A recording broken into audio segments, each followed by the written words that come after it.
Hi,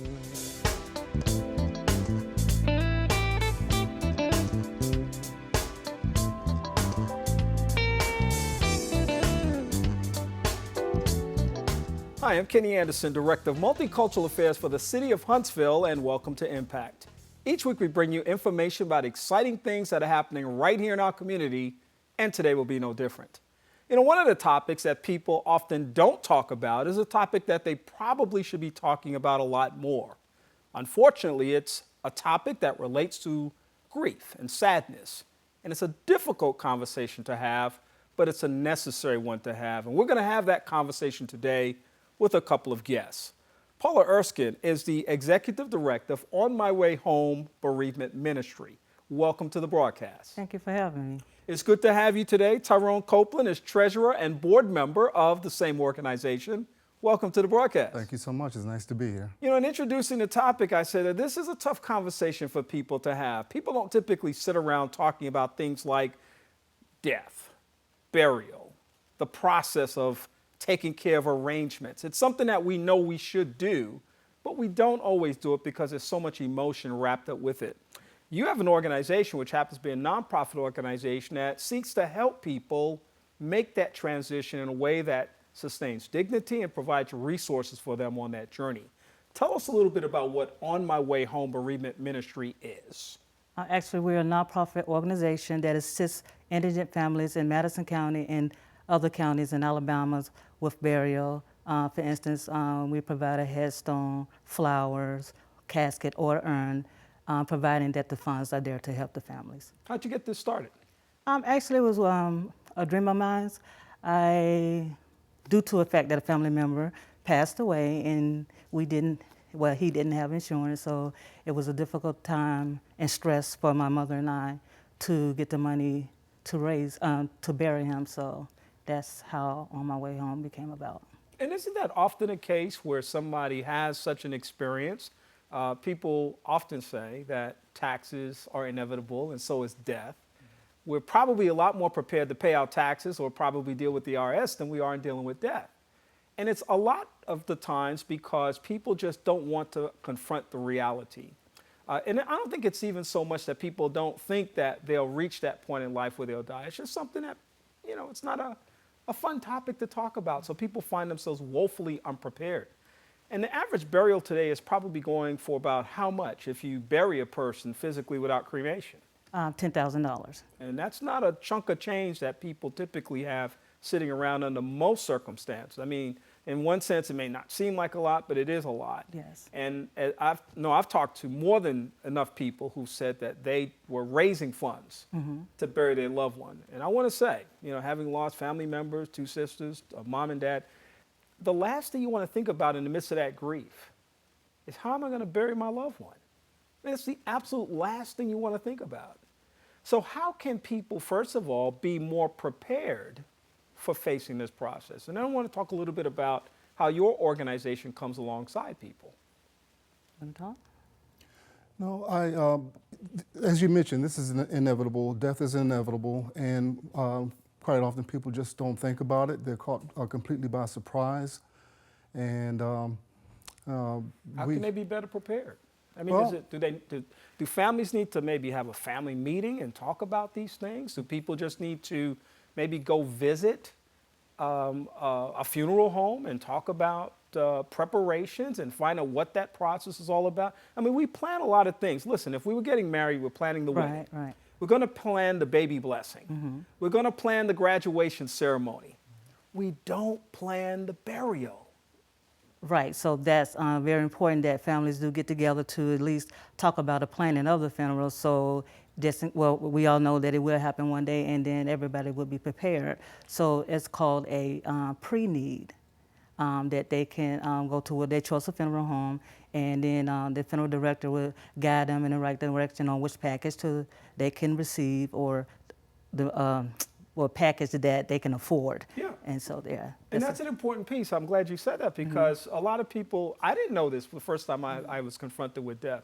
You know, you want to treat your loved one in the best way you possibly can, and you're sad about the loss, and then you're sitting there talking to the people in the funeral home, and they kind of roll out, for perhaps lack of a better term, it's kind of like an a la carte menu, you know, packages. You can kind of look at what you want. How many cars do you want? What kind of printing do you want? Right, You know, right. you see some documents in black and white and color. How many of those do you want?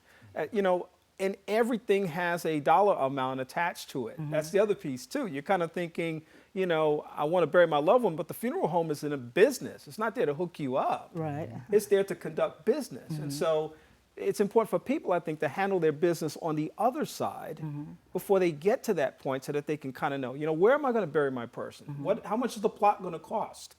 If I'm married to somebody, do I want my loved one buried next to me? Do I need to plan to buy both plots now? If I have children, do I want my children buried near me? I mean, there are so many things that you don't want to have to think about in the midst of the problem.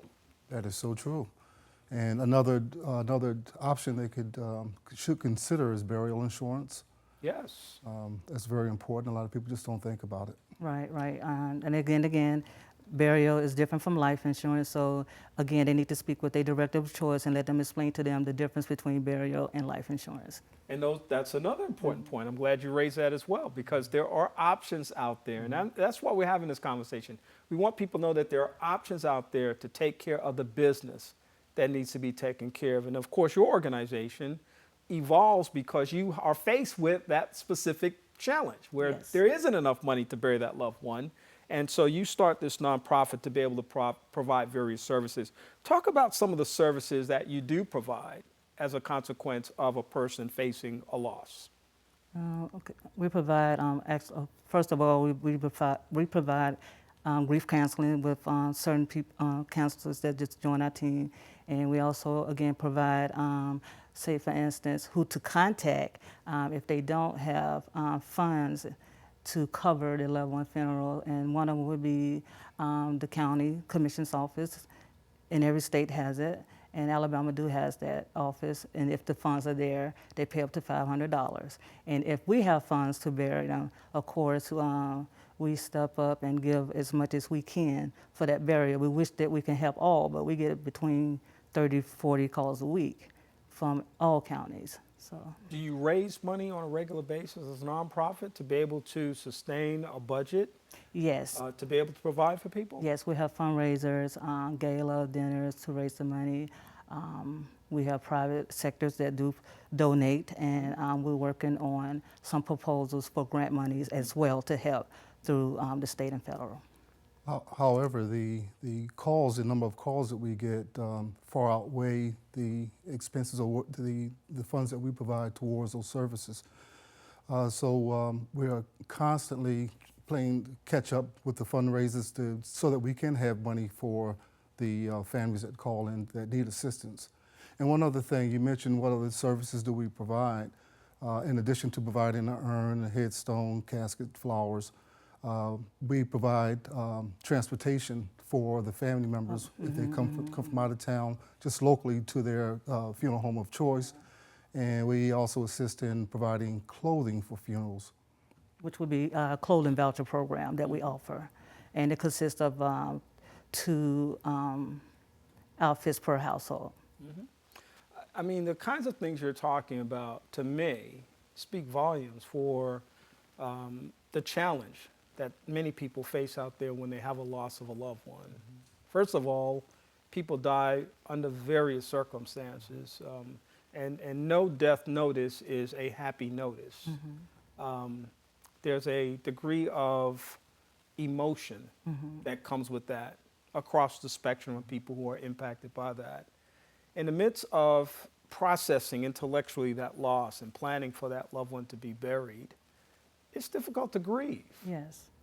And sometimes you're way on the other side of the burial before you even have a chance to kind of sit back, take your breath, and then even begin processing the loss yourself.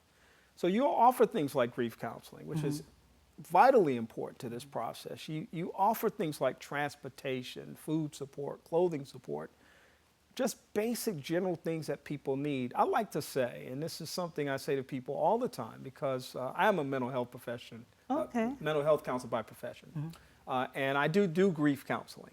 Oh, And you're learning something, right? yes. But I practiced for 25 years in this community and as a full-time job. And one of the things I learned to tell people is this: people need three things when somebody dies. Because I know that when we learn about a death, it's an uncomfortable experience for all of us. We don't always know what to say. And it's not something that you necessarily practice saying. But I know three things that people absolutely need. Number one, people need your support and encouragement. Yes. Sometimes that's prayer, sometimes that's meditation, sometimes that's just quiet reflection. Sometimes that's being in their midst and not saying anything, but just to know that somebody is there. Because we're people, we kind of want to say something. And sometimes that quiet, that silence makes us uncomfortable. So we don't know what to do in that situation.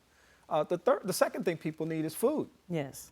Who wants to go down to the kitchen and prepare some food? Yeah. Who wants to leave the house when they've got to go, 5, 6 other places to take care of things? Absolutely. People need food. And the third thing that people need is money. Yes. Because as we said, burying a person costs a lot of money. So I make it real simple with people when they ask me, what do I do with the discomfort that I feel of learning about a loss, especially at churches where people are trying to respond to the human need that people have when they feel a loss. People need encouragement and support. They need food, they need money. End of story. Absolutely. Everything else is gravy in that process. How do you find people? Do people just find you, or you listed somewhere on a website? Or how would somebody just automatically, other than the fact that they watch Impact all the time, and we love the fact that they do, Okay. how would they find out about you? Because that's a great question too, because you are a resource in the community, and you just said you get calls from lots of places, not just locally. So how do people find you? Actually, we connected with the Alabama 211, and we also different social workers that will call. We try to communicate with hospice. That's our main person that calls us for deceased families. For people who lost a loved one, and actually word of mouth. It's pretty much word of mouth as well. And we actually go to different churches to give our information to the churches to let the people know if you have a church member that needs some assistance, if the funds is there, we're here to help. And we're working with Paula Funeral Home. We're working together and trying to get out the information that, if you need us and if they need their services, they can contact them as well. I'm not trying to overwhelm you, but I hope that everybody that's watching today will take down the contact information that we share with them, because even if they need to share that with someone, and you all can be a resource to them. You mentioned 211, which we shout from the mountaintops, because that is one of the most important numbers that somebody can have when they have an issue or crisis, a challenge. 211 is the only number you need to call for Health and Human Resources, because they plug you into valuable resources right in our community. Of course, yours is one of those. And I can't overlook this opportunity to say that I imagine that when you're able to help someone, even in the smallest way, it must produce a tremendous amount of gratification and satisfaction for you. What does that feel like when you know you've been able to do a little something for somebody? First of all, I feel blessed that we did help that person or others that called, and we had the funds there. So it just really makes me feel special, very special. That you can help that another I can person help in another their person. need. Yes. It's a very dark moment, and it's not an easy thing to deal with, and people don't necessarily plan and prepare for it. So it's a good thing that On My Way Home Bereavement Ministry exists. And Paula Erskine, Executive Director, we thank you for the work that you do with this agency. We thank you for being here today. And please tell us one more time how people can find you. Website, phone number, social media presence. I'll take care of that. The website is www.on-my-way-home.com. Okay. All right. And is that the best way to catch you? And of course, The telephone number is 256-348-1016. All right. Fantastic. Tyrone Copeland. He is treasurer and board member. If we had more time to talk, we'd find out how you got involved, because I'm always curious about volunteers and how they get connected to things. And I know volunteers are the backbone of agencies. You can't do it without them. So we appreciate all that both of you do. So thank you so much Thank for you sharing for your having story. us. Thank Thank you you, for having Kenny. us. Appreciate it. All right. I want to thank you for being a part of our conversation today. And as always, we hope that you have learned something and that you'll take full advantage of the opportunity for the information that we shared, and take that information and share it with someone as well. Now, you can also check out a copy of the show that you just watched on our Facebook page, which is Impact with Kenny Anderson, which we hope that you'll like. And you'll also see some behind-the-scenes shots of what happens once the camera stops rolling. For Impact, I'm Kenny Anderson. I hope you have a great day.